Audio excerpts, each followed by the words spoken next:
ವೀಕ್ಷಕರೇ, ನಮ್ಮ ಚಳ್ಳಕೆರೆ ಟಿವಿಗೆ ಸ್ವಾಗತ. ಇಂದಿನ ಪ್ರಮುಖ ಸುದ್ದಿ.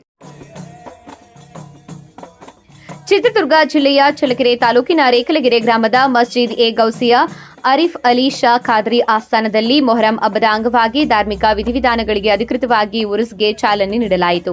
ಮುಸ್ಲಿಂ ಸಮುದಾಯದ ಮುಖಂಡರು ಹಾಗೂ ಭಕ್ತರು ಭಾಗವಹಿಸಿ ಹಬ್ಬದ ಆಚರಣೆಗೆ ಶುಭಾರಂಭ ಮಾಡಿದ್ದಾರೆ. ಮೊಹರಂ ಹಬ್ಬದ ಹಿನ್ನೆಲೆಯಲ್ಲಿ ಗ್ರಾಮದಲ್ಲಿರುವ ವಿವಿಧ ದರ್ಗಾಗಳಲ್ಲಿ ವಿಶೇಷ ಪ್ರಾರ್ಥನೆಗಳು ನಡೆದವು.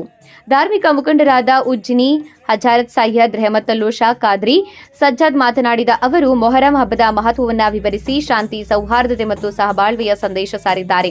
ಇದೇ ವೇಳೆ ರೇಖಲಗೆರೆ ಗ್ರಾಮದ ಧರ್ಮಗುರು ಅಬೀಬ್ ಗುರೂಜಿ ಮಾತನಾಡಿದರು. ಹಬ್ಬದ ಅಂಗವಾಗಿ ಧಾರ್ಮಿಕ ಕಾರ್ಯಕ್ರಮಗಳು ಹಾಗೂ ಮೆರವಣಿಗೆಗಳಿಗೆ ಸಿದ್ಧತೆಗಳು ಆರಂಭಗೊಂಡಿವೆ. ವಿವಿಧ ಸಮಿತಿಗಳ ಸದಸ್ಯರು ಹಬ್ಬವನ್ನು ಶಾಂತಿಯುತವಾಗಿ ಆಚರಿಸಲು ಅಗತ್ಯ ಕ್ರಮಗಳನ್ನು ಕೈಗೊಂಡಿದ್ದಾರೆ. ಈ ಸಂದರ್ಭದಲ್ಲಿ ಸಮಾಜದ ಮುಖಂಡರಾದ ಚಿತ್ರದುರ್ಗ ನೂರ್ ಅಲಿ ಶಾ, ದಾವಣಗೆರೆ ಖಾಜಾ ಸಯ್ಯದ್ ಶಾ ಮಹಮ್ಮದ್, ರೇಖಲಗೆರೆ ಜಾಫರ್, ಮೌನ ಗೌಸಿಯಾ ಮಜೀದ್ ಹಾಗೂ ರೇಖಲಗೆರೆ ಅರೀಫ್ ಅಲಿ ಶಾ ಖಾದ್ರಿ ಆಸ್ಥಾನ ಟ್ರಸ್ಟ್ ಅಧ್ಯಕ್ಷ ಯಕೂಬ್, ಉಪಾಧ್ಯಕ್ಷ ಗೌಸ್ಪೀರ್ ಖಾನ್, ಕಾರ್ಯದರ್ಶಿ ಅಫ್ಜಲ್ ಖಾನ್, ಸದಸ್ಯರಾದ ನೂರುಲ್ಲಾ, ಮನ್ಸೂರ್ ಖಾನ್, ಅಜಮ್, ಇರ್ಫಾನ್, ಸಿದ್ದಿಕ್, ಐದರಾಲಿ, ಗ್ರಾಮಸ್ಥರಾದ ಇಬ್ರಾಹಿಂ ಖಾನ್, ಯಾಸಿನ್ ಖಾನ್, ಮನ್ಸೂರ್ ಸಾಬ್ ಆಲಿ ಸೇರಿದಂತೆ ಯುವಕರು ಹಾಗೂ ಭಕ್ತಾದಿಗಳು ಹೆಚ್ಚಿನ ಸಂಖ್ಯೆಯಲ್ಲಿ ಭಾಗವಹಿಸಿ ಮೊಹರಂ ಆಚರಣೆಗೆ ಅಧಿಕೃತ ಚಾಲನೆ ನೀಡಿದ್ದಾರೆ.